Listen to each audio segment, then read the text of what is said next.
आज आपण कैरीची चटणी बनवणार आहे। कैरीच्या चटणीसाठी लागणारे साहित्य बघूया आपण कैरीचा किस घेतलाय। 1 वाटी कैरीचा किस आहे। अर्धी वाटी शेंगदाण्याचे कूट आहे। हे भाजलेले शेंगदाणे आहेत त्याचं कूट केलंय, अर्धी वाटी आहे।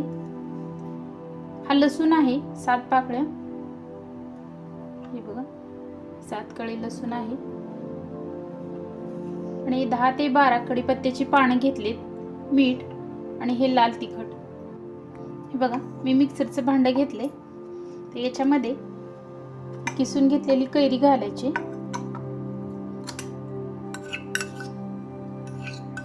आपण सर्व कैरी घातली याच्यामध्ये लसूण आणि कढीपत्त्याची पानंही घालायची आणि हा शेंगदाण्याचा कूटही याच्यावरतीच घालायचा आहे।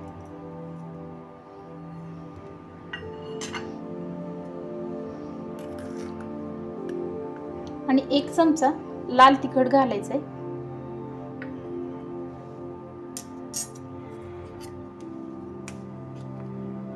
आणि 1 चमचा मीठ घालायचंय। आता आपण हे मिक्सरला फिरवून घेणार आहे, चटणी करून घेणार आहे मिक्सरला फिरवून। हे बघा आपण मिक्सरने फिरवून घेतले, बघा आपली अशी चटणी झाली।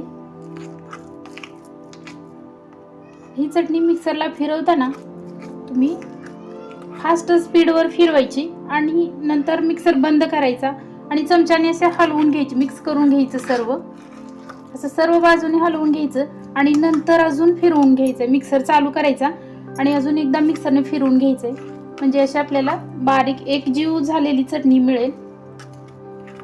हे बघा किती छान झाली आपली चटणी, एकजीव झाले सगळं।